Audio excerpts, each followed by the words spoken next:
Seguridad sa South Sudan, pinaigting pa kasunod ng ilang insidente ng pamamaril dahil sa magkatunggaling grupo at kilalanin ng Santa Claus ng Finland.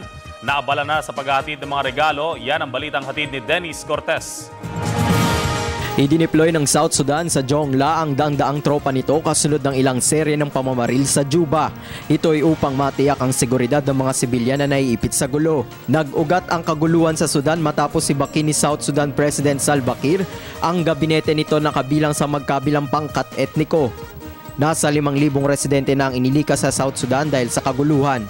Una nang umapela ang United Nations sa international community kasabay ng walang habas na karahasan sa Afrika.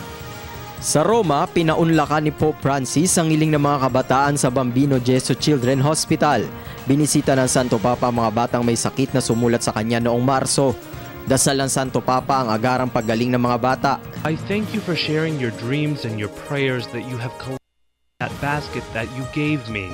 Thank you so very much. We present them together to Jesus. He knows them better than anyone.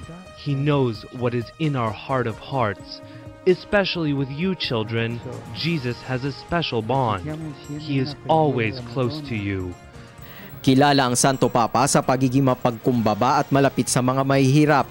Patunay rito ang paggamit na lamang na ordinaryong sasakyan imbis na papal limousine na una ng inalok ng Vatican.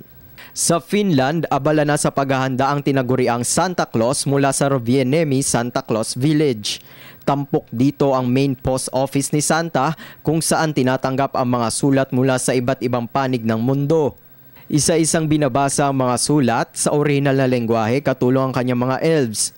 Hiling naman ni Santa sa kanyang mga tagahanga, my wish is that all the children in all the schools around the world would become friends, would help one another, support one another if there are problems, and therefore become real friends and everybody would be equal.